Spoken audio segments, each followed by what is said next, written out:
नमस्कार। चंद्रकांत भाई भट्ट, अमेरिका से। दोस्तों,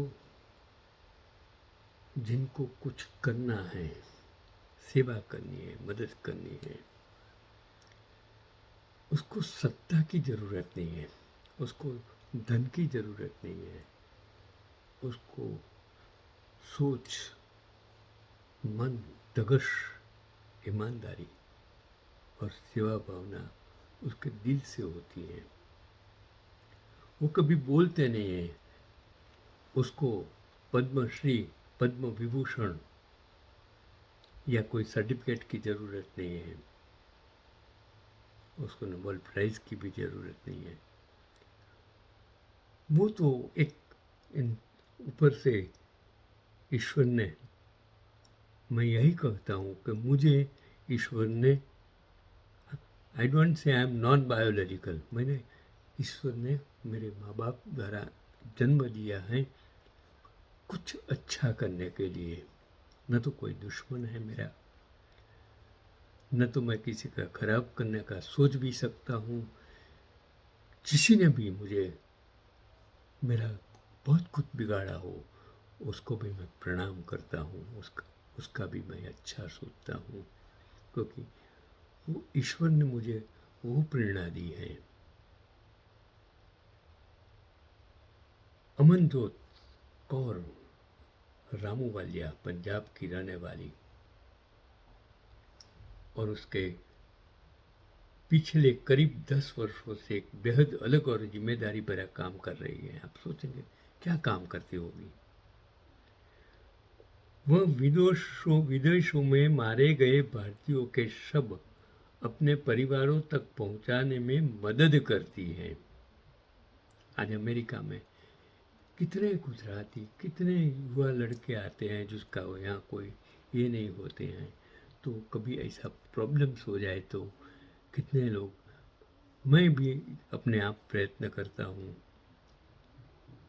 तो वो जो काम उनके परिवार में करीब 40 सालों से चला रहा है, इसके अलावा वह उन लड़कियों को भी मदद करती हैं जिन्हें विदेशों में धोखे से ले जाते हैं।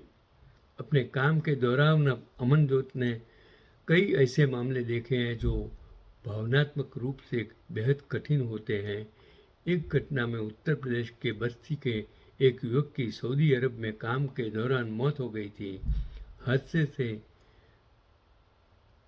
के बाद उनकी लाश भारत लाने में काफ़ी प्रयास करने पड़े। जब शव उनके गांव पहुंचा तो परिवार का दुख देखना बहुत मुश्किल था। एक अन्य मामले में थाईलैंड के एक युवक की मौत के बाद कानूनी कारणों से उसका शव भारत नहीं लाया जा सका। इस परिस्थिति में उसके परिवार की बेबसी साफ नजर आती थी। बाद में प्रयासों के जरिए उसे वहां से सुरक्षित भारत वापस लाया गया। उसके साथ हुए व्यवहार ने स्थिति की गंभीरता को दिखाया। इस तरह की घटनाएं समाज में मौजूद समस्याओं को उजागर करती हैं। अमनजोत के पास आज भी कई महिलाएं मदद के लिए आती हैं जिन्हें शादी या विदेश से जुड़े मामलों में मुश्किलों का सामना करना पड़ता है। वह उनकी कानूनी और सामाजिक मदद करने की कोशिश करती हैं, और खुद अमनजोत की जिंदगी भी चुनौतियों से भरी रही है।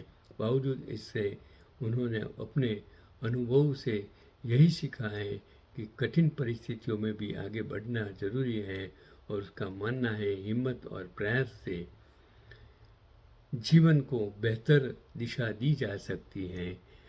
भारत में इतने कितने लोग हैं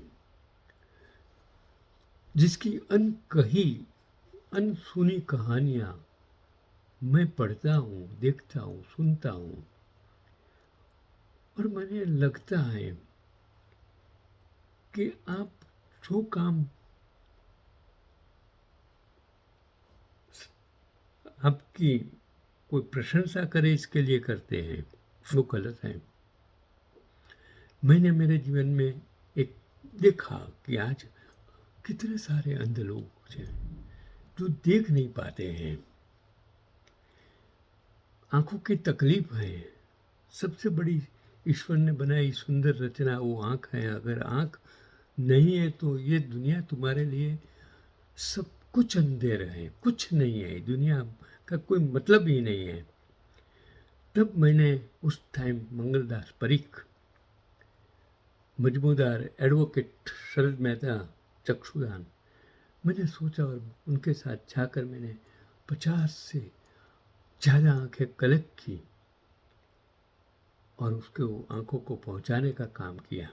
मैंने लेप्रोसी वाले जहाँ जमालपुर उस मशान के पास रहते वहाँ वो कॉलोनी में जाता था, उनको देखता था। मैंने सोचता था इन लोगों को जो लोग गलत समझते हैं, उसका अनाज, कपड़े, उसके लिए मैं और उसमें मुझे इतना आनंद आता था। तो आप भी ये काम कर सकते हो। मैंने ब्लड डोनेशन के लिए इंस्पायर्ड करता था। लायंस क्लब में मैंने वही काम किया। मैं लायंस क्लब के माध्यम से जो कर सकता था वो कुछ मेडल के लिए नहीं करता था। मिल में मेरे जब था न्यू कमर्शियल मिल में मैं कारीगरों को उसको पढ़ाता था, रात को, दिन को, और कितने सारे कारीगर पढ़ के फिर कितने ऑफिसर्स बन गए। उनके प्रॉब्लम्स, उनकी लड़कियों के घर पढ़ाने जाता था, साइकिल पर जाता था। मैंने कितने सारे लोगों को मुफ्त में पढ़ाने का काम किया, क्योंकि शिक्षा सबसे बड़ी चीज़ है इंसान में। अगर शिक्षा है तो सब कुछ है, ज्ञान है तो सब कुछ है।